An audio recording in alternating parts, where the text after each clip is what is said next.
Welcome to this SAP Tech Byte series on SAP's new no-code solution, AppGyver.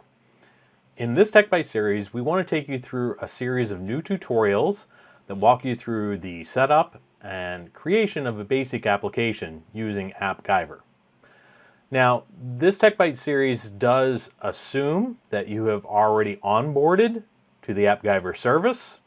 I put a link in the notes to a tutorial that we won't go through, but is the one-time setup that you need to do in order to have access to the AppGyver service as part of SAP Business Technology Platform. Now, this does require that you have a productive license in the EU10 region of the SAP Business Technology Platform. And then if you follow the tutorial, it'll take you through the steps of using a booster, specifically the prepare an account for low-code, no-code app development booster, and that will do all the setup that you need to do to get started with the rest of the tutorials that we're going to walk through in this series. Now, what we're going to look at is we're going to learn how to create an application using SAP AppGyver as a part of the SAP Business Technology Platform.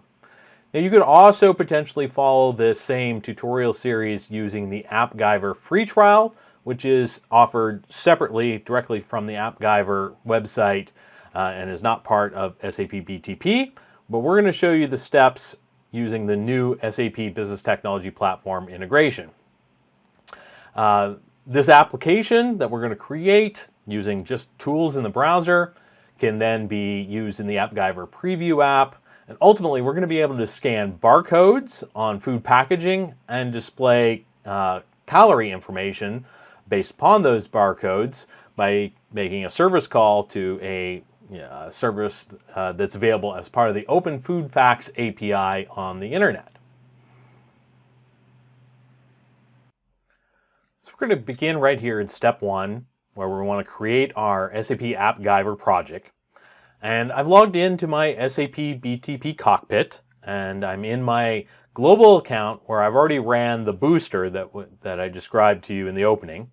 The booster created a new sub-account. This low no-code sub-account is what I chose to name it. And if I go ahead into that sub-account, and then under Services, go to Instances and Subscriptions, and we'll see that it's added both the SAP Business Application Studio subscription and the SAP AppGyver subscription. What you want to do to get started developing is just use the Go-To application on the SAP AppGyver subscription.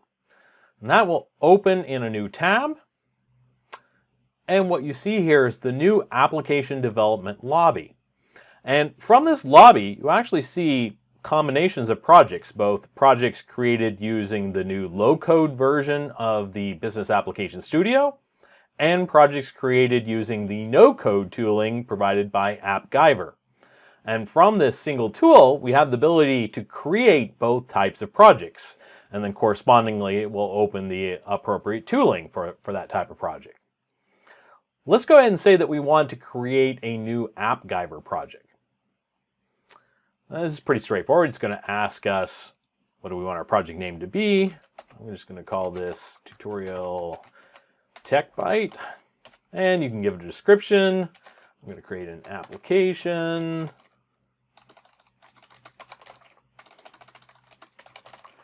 According to tutorial for food products. There we are. And we'll go ahead and create the AppGyver project. And the project creation will begin, which will actually open in another tab, which will be the Appgyver Composer. And here we are in the Appgyver Composer with our pretty much empty project.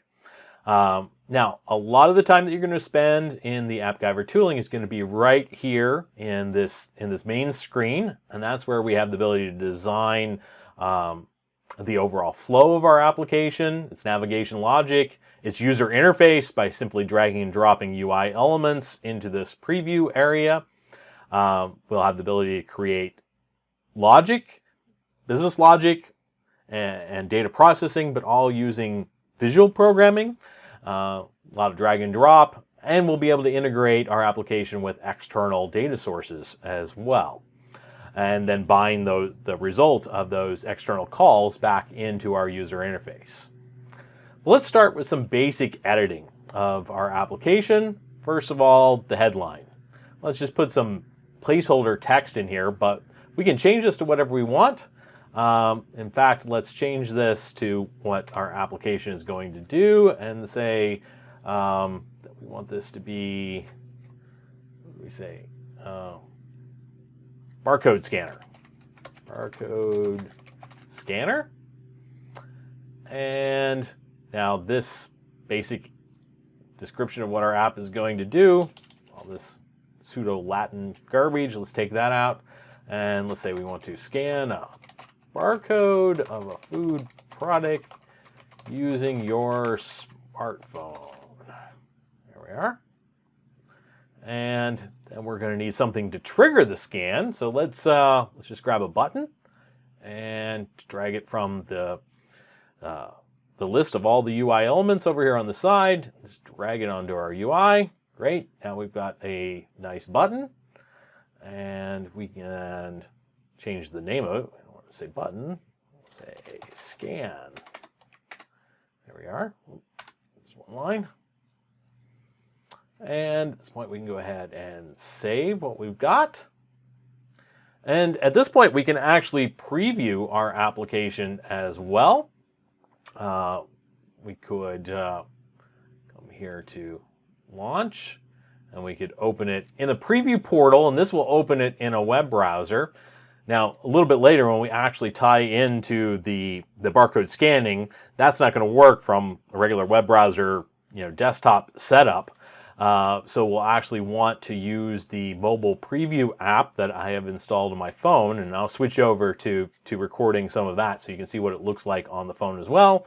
But already in just a few clicks, you can see that we've got an interactive web page here, all the text that we input, and a button that is pressable at this point, although it doesn't really do anything yet.